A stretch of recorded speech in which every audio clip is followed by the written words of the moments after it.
Mike Tedeschi, Portfolio Manager over at Perspective Wealth Planning. And in today's video, we're going to unfortunately have to talk about something that I really was hoping we weren't going to have to talk about again, and that's COVID.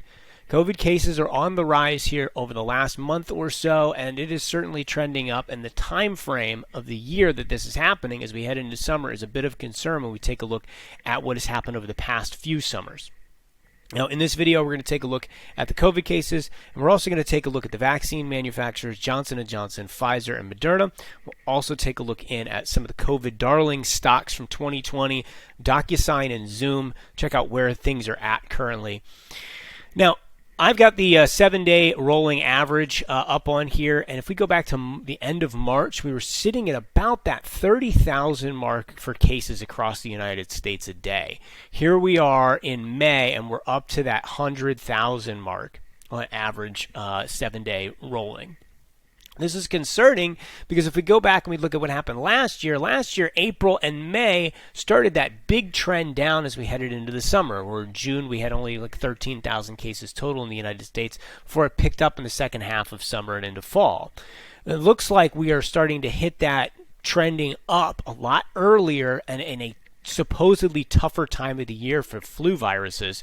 So this is certainly a concern for us moving forward if these cases continue to trend. So we're paying very close attention to what's going on with coronavirus, which is something we were hoping we weren't going to have to think about here for a while. Now let's jump in and let's take a look at some of these stocks. We're going to start with the two COVID darling stocks from 2020, Docusign and Zoom. We're going to start with Zoom. Our original breakout here on Zoom was right in here at about that 78 zone in February of 2020, and the stock absolutely just shot up throughout the course of that year and has been trending lower since that time frame.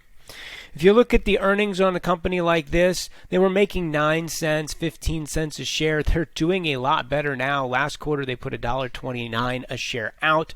And we have earnings that are coming up here shortly, so it's going to be interesting to see if they can continue that trend. But the stock is trading right back at levels where it was in 2020, and the company is making approximately 10x the amount of money they were making on a quarterly basis back in 2020. So this becomes a very interesting stock to pay attention to.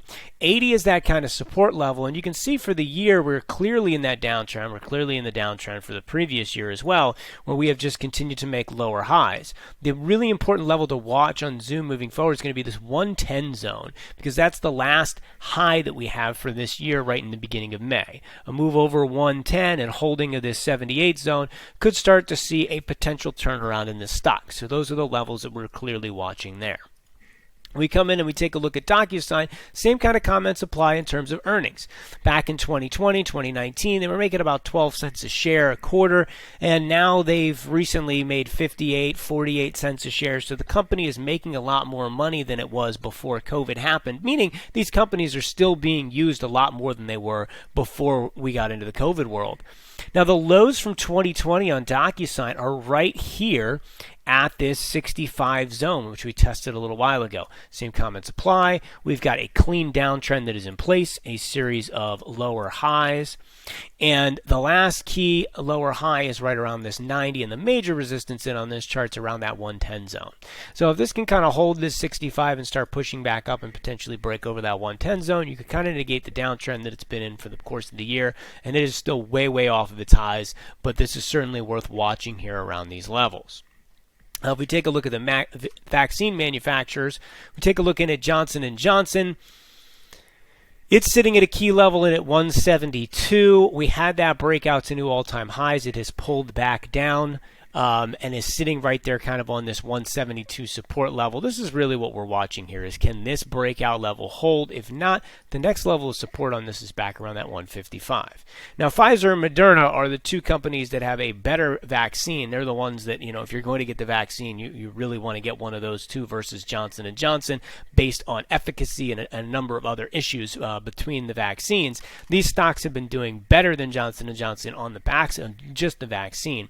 When we pull up Pfizer, we're going to take a look at this chart. We have a clean uptrend that is in place. We have a series of higher lows. Our resistance levels in at 55.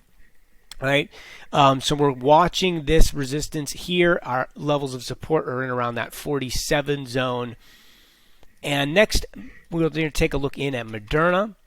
Moderna is all the way back to where it was trading at the end of 2020. The key level in on this chart from a support standpoint is right in at about 120, all the way down to that about 102 zone, and that comes in from the 2021 support level and then these tests here and this test here.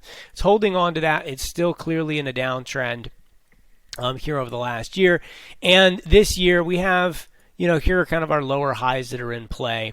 We really need to get back up over 180, and if we were to get back up over 180, this could almost be looked at as potential double bottom. This is a Darvis box. A break above it would signal kind of higher prices.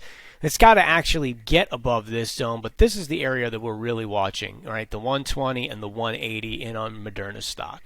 Now, hopefully we see cases trend back lower here over the rest of the summer, and we don't have to think too much more about COVID. But the reality is we have to stay on top of what's going on. It's been years at this point. Everybody's completely tired of it, but the cases are on the rise, and we certainly need to pay attention if that's the case.